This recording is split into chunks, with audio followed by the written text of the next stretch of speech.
नमस्कार दोस्तों। उम्मीद है आप लोग अच्छे होंगे। तो आज हम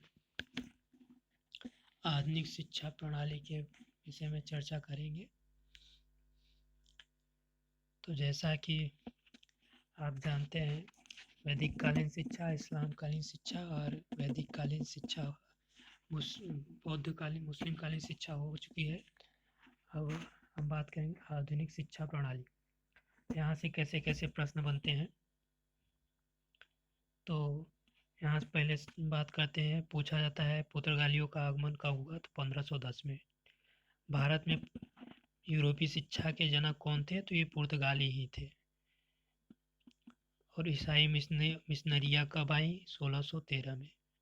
प्लासी का युद्ध कब हुआ? 1757। बक्सर का युद्ध 1764। तो पहले प्लासी हुआ 1757।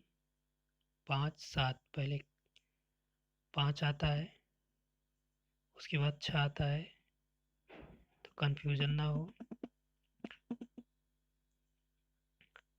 प्लासी का युद्ध, बक्सर का युद्ध, पहले प आता है, उसके बाद प आता है, प फ ब, इसलिए पहले प्लासी का युद्ध, उसके बाद फिर बक्सर का युद्ध। उसके बाद चार्टर एक्ट, आज्ञा पत्र, यह 1813 में आया। ठीक। फिर चार्टर एक्ट कब आया, यह पूछा जाता है।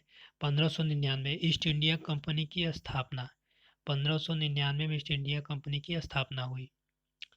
उसके बाद यह तीनों आगे के 3 महत्वपूर्ण, 1781, 1791, 1800।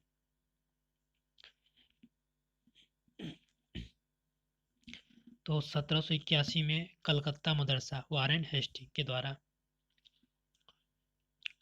उसके बाद 1791 Banaras Sanskrit college, Jonathan Duncan के द्वारा। Jonathan Duncan Banaras Sanskrit college 1700। ये भी तीनों पूछे जाते हैं, ऊपर तीनों पूछे जाते हैं। फिर 1800 में फोर्ट विलियम कॉलेज कलकत्ता में लॉर्ड वेलेस्ली द्वारा। यह तीनों अधिकतर पूछे जाते हैं। उसके बाद आगे बात करते हैं। प्राच्य पाश्चात्य विवाह 1813 से 33 तक चला। इसका सन ही पूछा जाता है। 1813-33 तक चला, 20 साल तक। यह वही था प्राच्य पाश्चात्य विवाद, जिसमें शिक्षा पे 1 लाख खर्च करने की तो बात की गई थी, लेकिन किस शिक्षा पे की गई थी, प्राच्य शिक्षा या पाश्चात्य शिक्षा पे, तो यह क्लियर नहीं था, इसीलिए प्राच्य पाश्चात्य विवाद हुआ। तो चार्टर एक्ट 1813 में आया, जैसे आप पता है। उसके 1817 में कलकत्ता हिंदू कॉलेज की स्थापना हुई।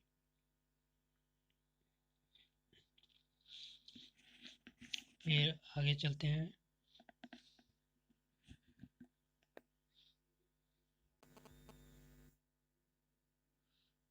तो 1817 में कलकत्ता समाज की स्थापना हुई। राजा राम मोहन राय ने की, ये तो नहीं पूछा जाता है। फिर 1821 में पूना कॉलेज संस्कृत से का विद्यालय था, कर्नल एल्फिंस्टोन के द्वारा स्थापित हुआ। फिर लॉर्ड मैकाले, अंग्रेजी शिक्षा का पिता लॉर्ड मैकाले कहा जाता है। तो यह 1834 में आया आगमन में। फिर विलियम बेंटिंक शिक्षा नीति 1835 में। तो विलियम बेंटिंक शिक्षा नीति, उस समय गवर्नर जो था वो विलियम बेंटिंक था, तो गवर्नर ने लॉर्ड मैकाले को नियुक्त किया था। तो मैकाले ने जो रिपोर्ट प्रस्तुत की वो 1835 में प्रस्तुत की। आर्कलैंड शिक्षा नीति, ये भी तो नहीं पूछा जाता। वुड घोषणा पर, हाँ, ये पूछा जाता है। 14 जुलाई 1854, 14 जुलाई भी याद करिए 1854 में। फिर 1857 में 3 कॉलेज बने, कलकत्ता, मुंबई, मद्रास। 3 विश्वविद्यालय 1857 में बने, याद रखिए। फिर भारतीय शिक्षा आयोग, Hunter commission, Hunter Hunter commission, भारतीय शिक्षा आयोग। अब याद कैसे करेंगे? तो भारत के लिए शिक्षा था, तो अंग्रेज थे, तो उनका कई देशों में शासन था, तो वहाँ के लिए, वहाँ के नाम से वो शिक्षा आयोग बनाएंगे। तो भारत के लिए शिक्षा आयोग ना, तो पहले भारतीय शिक्षा आयोग, जो कि इसका नाम हंटर कमीशन है, इसके अध्यक्ष हंटर जी थे, इसलिए इसको हंटर कमीशन भी कहते हैं। संस्थापक लॉर्ड रिपन, यानी उस समय के गवर्नर जनरल लॉर्ड रिपन थे। इसका गठन 3 जनवरी 1882 को हुआ। प्रतिवेदन भारत सरकार को 1833 में, 1882 में नियुक्त हुआ, 1833 यानी 1 साल बाद इसने रिपोर्ट प्रस्तुत की। यही को सदस्य नहीं पूछा जाता। पाठ्यक्रम को 2 भागों में आएगा। अ में प्राथमिक शिक्षा को स्थानीय निकाय सौंपने के बाद सर्वप्रथम स्थानीय निकाय अंडरलाइन इसी ने किया। तो प्राथमिक शिक्षा तो याद कैसे करेंगे, पूछा जाता है प्राथमिक शिक्षा से क्या संबंधित है, हंटर कमीशन। हंटर कमीशन किसे जोड़ दिया, प्राथमिक शिक्षा दिया। तो बच्चों को हंटर से डर लगता है ना, तो ऐसे याद करेंगे, हंटर से बच्चों को डर लगता है। आगे चलते हैं। गोखले विधेयक, ये 1911 में डायरेक्ट यही पूछा, गोखले विधेयक कब है, 1911 में। टिक लगा के आगे बढ़िए। इन्होंने निःशुल्क शिक्षा के किसकी व्यवस्था की बात की, निःशुल्क शिक्षा की बात की, भले पास उस हुआ नहीं था। ठीक, अब आगे चलते हैं। भारतीय विश्वविद्यालय, जैसे कर्जन शिक्षा नीति 1904, इसका गठन 27 जनवरी 1902 को हुआ। उसके बाद भारतीय विश्वविद्यालय अधिनियम आया 21 मार्च 1904 को, मतलब ये वही है, नाम से आया उसका, भारतीय विश्वविद्यालय अधिनियम बना के है। ऊपर वाला भारतीय शिक्षा आयोग था, पहला आयोग वही था, भारतीय शिक्षा आयोग, हंटर कमीशन। और ये नीचे वाला है भारतीय विश्वविद्यालय आयोग। आगे बात करते हैं शिमला सम्मेलन, 1 सितंबर 1901 को हुआ, 15 दिन चला था, और लॉर्ड कर्जन द्वारा नियुक्त किया गया था, और इसके अध्यक्ष रैले थे। और इसी रैले को रैले आयोग भी कहते हैं।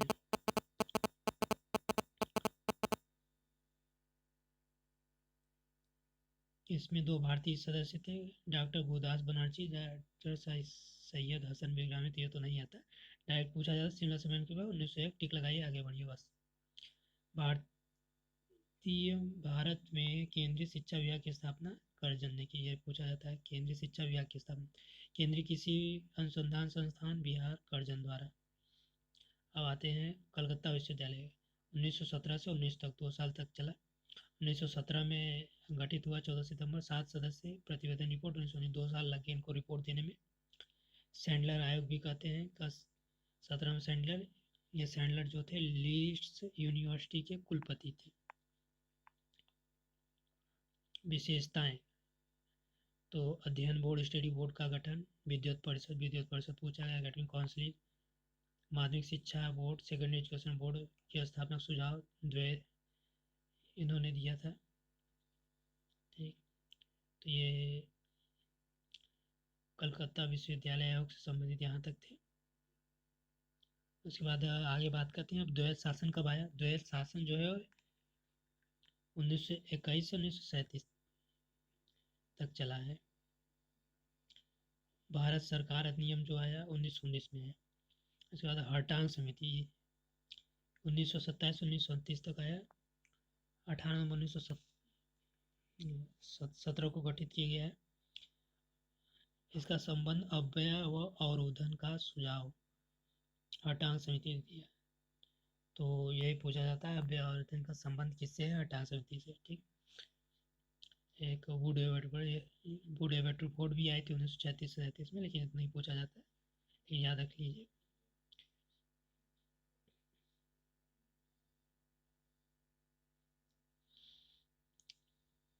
आगे बात करते हैं CAB, केंद्रीय शिक्षा सलाहकार बोर्ड, रिपोर्ट्स का शीर्षक no vocational education of India with a section on general education and administration.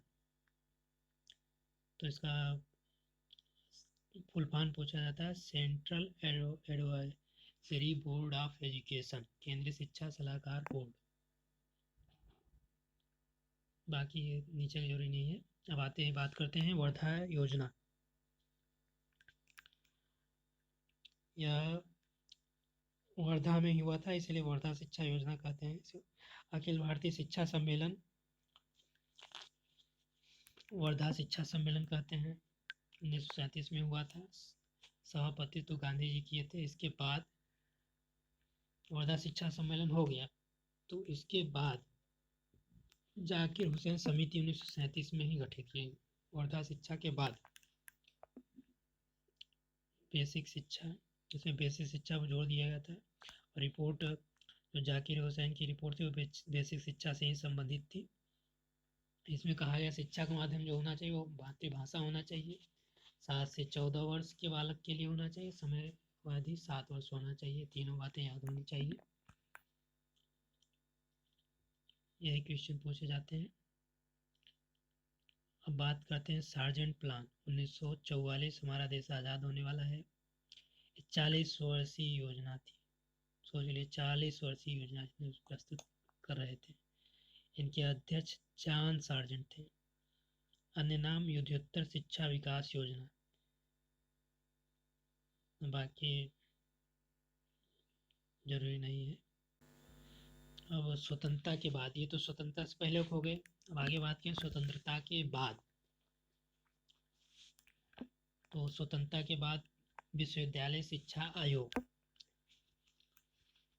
1948 से 1949 तक 1 साल तक चला। इन्होंने रिपोर्ट दी 1 साल में। नियुक्ति 4 नवंबर 1949, 4 नवंबर ही पूछा गया है 1949।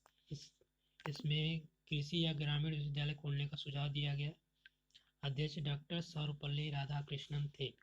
जैसा ही नाम है विश्वविद्यालय शिक्षा आयोग, विश्वविद्यालय यूनिवर्सिटी एजुकेशन कमीशन, यानी इसमें यूनिवर्सिटी पे शिक्षा पे बल दिया गया है। जैसे ही देश आज़ाद हुआ तो विश्वविद्यालय यूनिवर्सिटियों की शिक्षा पे बल दिया गया।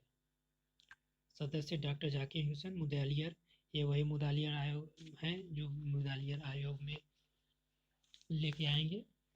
डॉक्टर आर्थर मॉर्गन, चार्ल्स डफ। ठीक, उसके बाद अब आगे बात करते हैं यूजीसी की स्थापना 1953 में। यूजीसी की आधिकारिक मान्यता मिली 1956 में। मतलब इन्होंने पहले 1953 में यूजीसी का स्थापना कर दी, चलो कर देते हैं, लेकिन अभी सरकार की तरफ से मान्यता ही नहीं मिली। 3 साल तक ऐसे ही चलाए। मान्यता 3 साल बाद जाके मिली। कुछ चीज़ों मान्यता पहले मिल जाती है, कुछ मान्यता बाद मिलती है। तो वैसे यहाँ पे इन्होंने पहले स्थापना कर दिया और मान्यता लेते लेते इनको 3 साल लग गए, यानी 1956 में मान्यता ये लोग लिए। उसके बाद देखिए आगे बात करते हैं 10+2+3 का सुझाव कोठारी आयोग ने दिया। लागू जो किया 1986 यानी फिर यहाँ पे देखिए सुझाव जो है कोठारी ने दिया था। उसने सुझाव दे दिया कि ऐसा ऐसा 10 ये लागू करिए, लेकिन लागू हुआ नहीं उसमें। लागू हुआ जाके 1986 में। उसके बाद शिक्षा को समर्थित सूची में लाया गया 1976, 42वां संविधान संशोधन। अब माध्यमिक शिक्षा आयोग, यही मुदालियर शिक्षा 1952 से 53, 1 साल ये भी चला। 23 दिसंबर 1962 को गठन हुआ। अध्यक्ष डॉक्टर लक्ष्मण स्वामी मुदालियर मद्रास विश्वविद्यालय के तत्कालीन कुलपति थे। रिपोर्ट 29 अगस्त 1953 को दिया।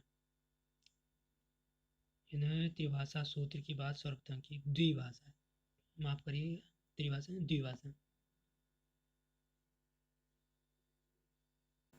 आगे वर्त करते हैं NEP 1986, नेशनल एजुकेशन पॉलिसी 1986। दस्तावेज 12 भागों में विभक्त था। 1986 को POA प्लान ऑफ एक्शन,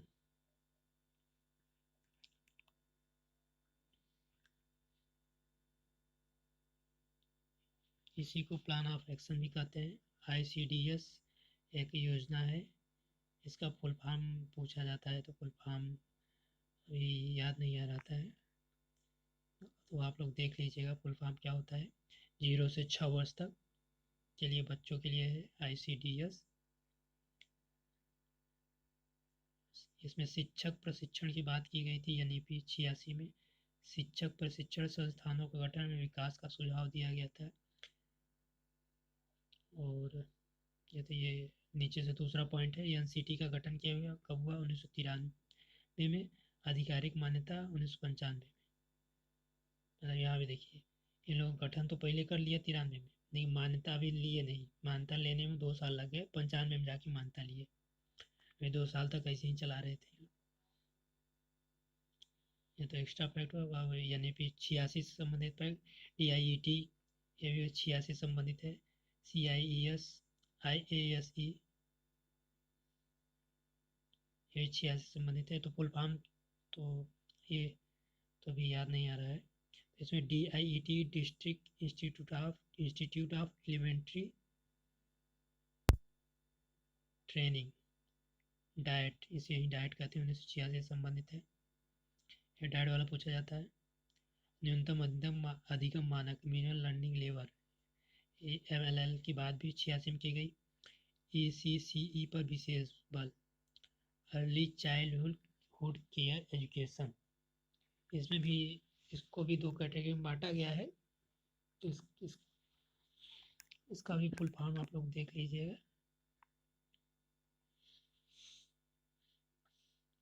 उसके बाद आगे बात करते हैं राम मूर्ति समीक्षा समिति 1996।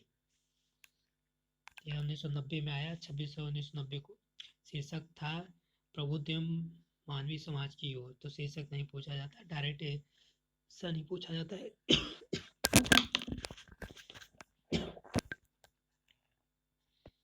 ऐसा नहीं पूछा जाता है, 1990 में आया बस।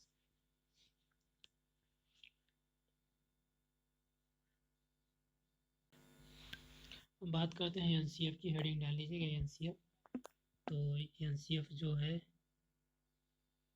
NCF यह पहला 2000 में आया, दूसरा 2005 में, दूसरा 2005 में आया। तो इसमें क्लास 1 इंग्लिश को क्लास 1 से अनिवार्य कहा गया। माध्यमिक स्तर पर 3 भाषा का अध्ययन कराया जाए, ये कहा गया। कंप्यूटर शिक्षा की बात की माध्यमिक स्तर पर। और शांति शिक्षा की बात की गई, शांति शिक्षा NCF में। उसके बाद राष्ट्रीय ज्ञान योग की बात करते हैं 2006 से 2009 तक। 2005 13 जून 2005 को गठित हुआ। अध्यक्ष सैम पित्रोदा थे, सदस्य 7 थे। और कार्यान्वयन 2006, ये शायद गलत लिखा हुआ है, 2006 में ही इसका गठन हुआ था। 13 जून 2006 होना चाहिए।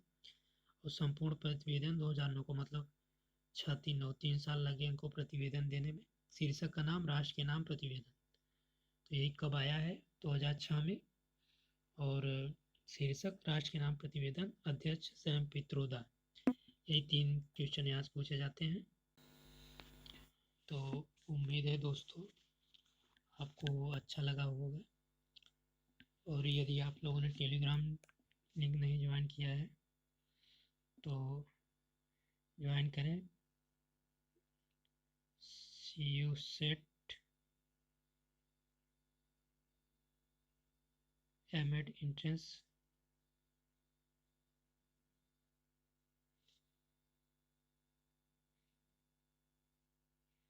CUSET एमएड एंट्रेंस नाम से टेलीग्राम पे सर्च करें।